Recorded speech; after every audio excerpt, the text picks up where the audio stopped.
second room, and he told already them everything what was going on.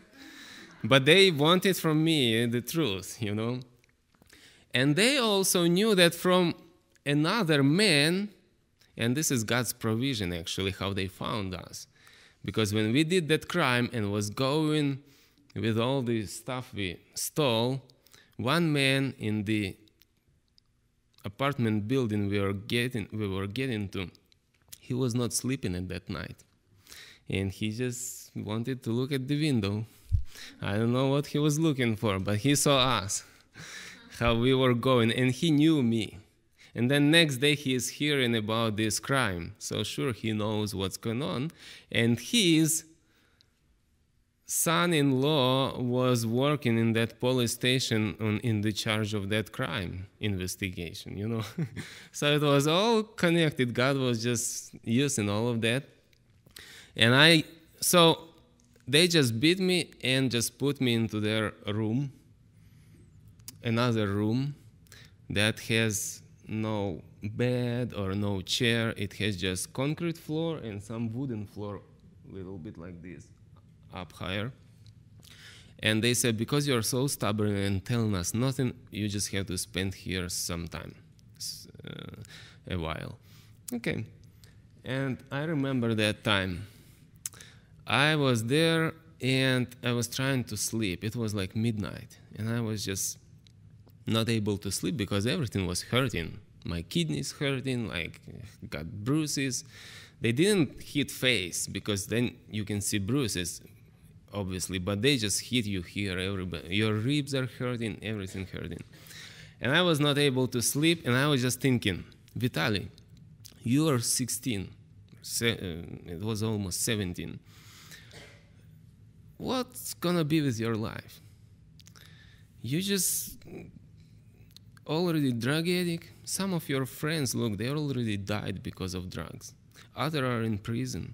Some of them are still, who knows what will happen, but they're okay right now. And you already losing your health. If you will get into prison, you will get worse. If you will get out of prison, you will get worse. You know? And I just thought, man, is this the end? Like, I'm just 16. I want to live. I want to get married and to have normal life. And I'm not just living. I'm not letting other people to live normally. I'm bothering them. And I was so disappointed at that time. I disappointed in all that pleasures that were looking like pleasures but turned into all that slavery. And I disappointed in all my friends because they all like turned away and they were not friends anymore. They can become your friends again if you will get money, you know. But they are not friends when you have nothing. And I disappointed, and that was the most difficult in myself because I knew I can't do anything. I can't change anything. I was trying, before that, I was trying to give up smoking, give up drinking. I was promising to my mom, Mom, let's start everything from the zero, from the scratch. I will be good and you will be trusting me. And then just less than a week and I am stealing money from her or gold chain or something else. And I just knew that if I will try to give up everything right now, I will fail again. What to do? And at that time, God started to talk to me. It was no preacher, no gospel with me, nothing. But I remember that 2 years ago, I was reading the Bible, and I heard about God, and I agreed that God is real. And I remember that verse that Christ says, "Come to me, all you are burdened, and I will give you peace." And I just thought, well, I should try that. I have nothing to lose. At that time, 2 years ago, I kind of didn't want to try to believe God because I was afraid I will lose my freedom, I will lose my friends. Now I lost everything, so there is nothing else to lose. I'm not risking anything. Let's try to believe God. And I just start to pray to God and just say, God, if you are real, I want to know you. And I want to get out of here. And let me be saved.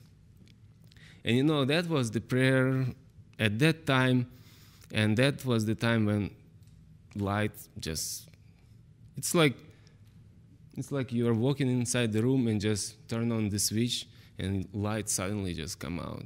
Like in my heart, I just saw, man, everything is different now. I don't know how, that was just feeling. It was not based yet on the Bible or anything, that was just feeling at that time. But I just saw how I just lay down and just started to sleep like a baby. I didn't worry anymore about anything. And then next day I told everything what happened to the police, and they let me go.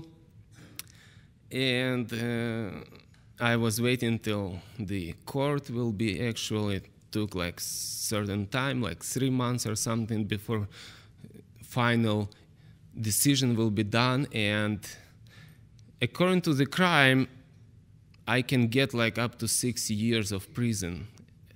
And I don't know what decision will be. But you know, it's so nice when you just starting to know God. I started to read the Bible, and I was just so enjoying it. I was afraid of one thing. I just was walking and I was thinking, man, what if all of this is just dream? And one day I just will wake up and will be this slave of this alcohol or other things.